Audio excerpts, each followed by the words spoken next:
Halo YouTube, kembali lagi bersama Mr. Konjak. Sudah sekian lama kami tidak membuat vlog ya.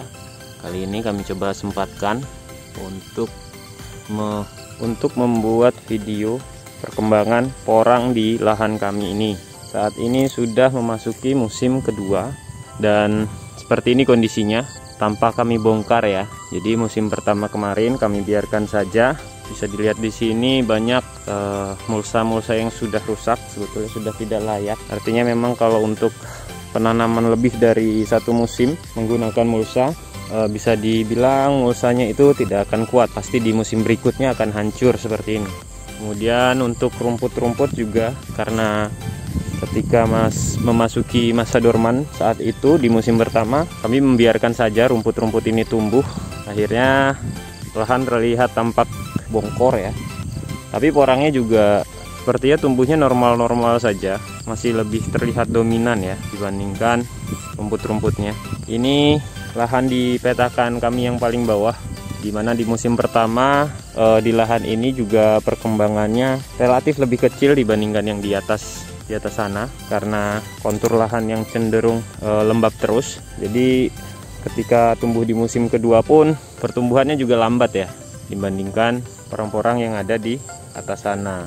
Kalau di atas sana nanti kita coba lihat. Di sini masih mayoritas baru kuncup tunasnya ya, baru kuncup tunas. Sebagian juga sudah mulai mekar. Pohon-pohonnya di sini juga masih pada tunas semua. Tapi memang secara sekilas untuk ukuran pohonnya jauh lebih besar ya. Dapat dilihat dari batangnya itu jauh lebih gemuk-gemuk dibandingkan saat musim pertama kemarin. Kemudian untuk daun, bentuk daun juga dapat dilihat di sini, karena pecahan cabangnya jadi banyak, jelas bentuknya jadi lebih runcing, lebih kecil-kecil meruncing seperti itu. Beda ketika saat di musim pertama itu dia cenderung bulat dan lebar ya.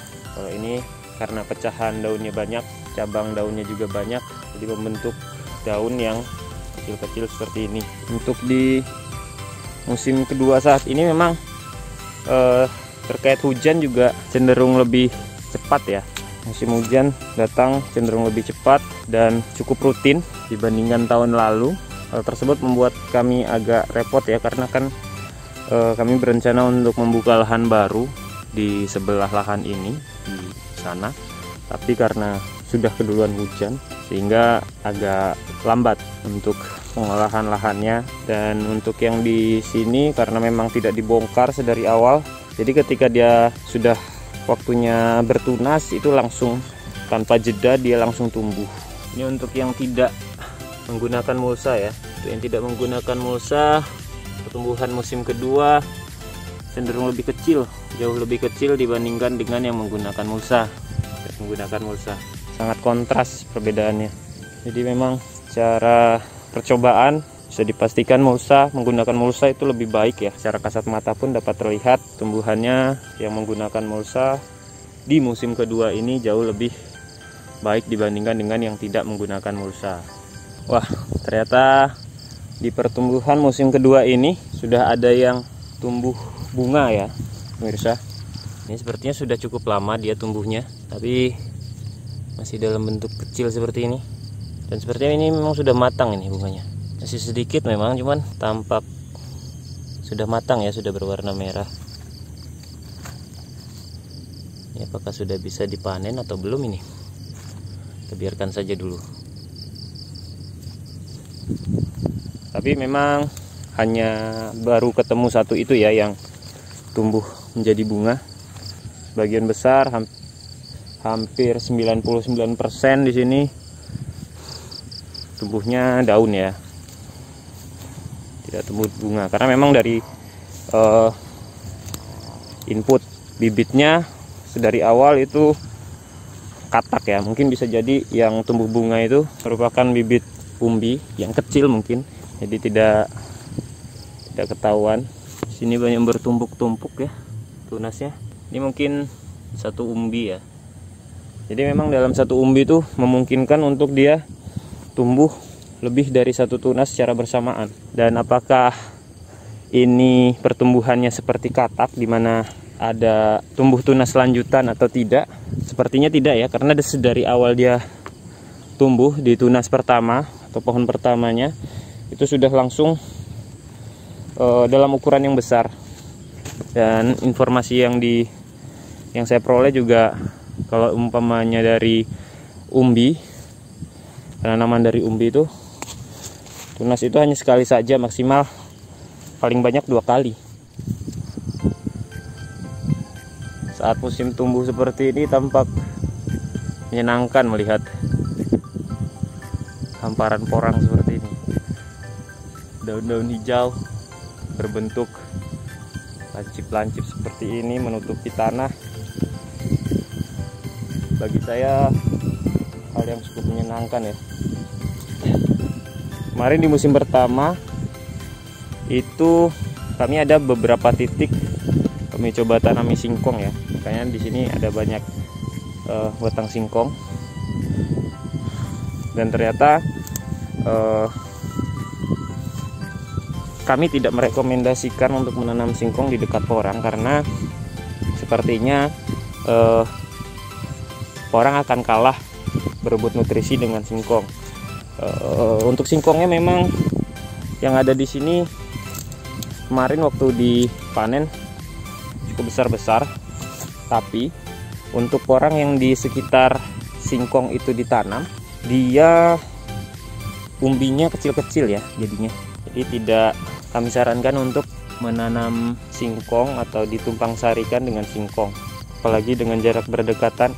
Bisa dipastikan nutrisi yang seharusnya diperuntukkan untuk porang itu akan diserap lebih banyak oleh singkongnya. Tadi sini juga ada yang tumbuh bunga ya, tapi sepertinya dipotong oleh yang di sini. Ini kalau ada bunga dipotong seperti itu, tujuannya supaya diharapkan dia tumbuh tunas baru dengan dalam bentuk daun atau pohon ya. Jadi untuk pembesaran umbi. Karena kalau pertumbuhannya itu dibiarkan dalam bentuk pertumbuhan bunga, itu umbi pertumbuhannya tidak akan besar, karena nutrisinya akan fokus dalam pembentukan biji bunga. Jadi memang kalau yang tujuannya ingin memperbanyak pembenihan ketika tumbuh bunga ya dibiarkan saja. Tapi kalau memang untuk pembesaran umbi atau umbi produksi, bisa ditong saja ketika diketahui dia tumbuh bunga. Ini perbandingan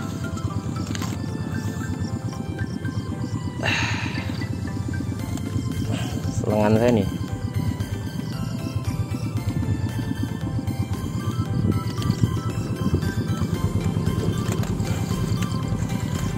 Pertumbuhan musim kedua.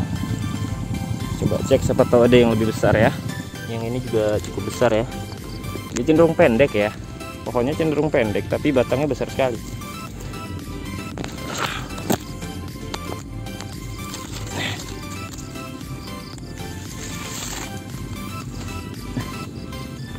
Genggaman saya pun tak cukup untuk menggenggam penuh batangnya seperti ini. Pangkal batangnya besar sekali. Sepertinya memang karena di sawah pertumbuhannya itu secara tinggi cenderung lebih pendek ya ukuran tingginya, tapi batangnya besar-besar. Kalau sudah di musim kedua seperti ini, untuk hama ulat itu tidak perlu dirisaukan ya, karena satu ekor ulat itu tidak akan habis memakan daun di pohon porang dengan seukuran seperti ini. Nih, palingnya seperti ini.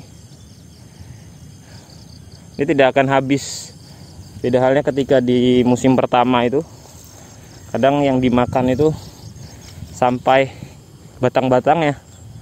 Tapi kalau udah seukuran ini, di musim kedua seperti ini, daunnya banyak, lebar, besar-besar. Hama ulat tidak perlu jadi kekhawatiran. Jadi mungkin sekedar trik juga yang khawatir untuk penanggulangan ulat, bisa disiasati dengan penanaman dari bibit umbi.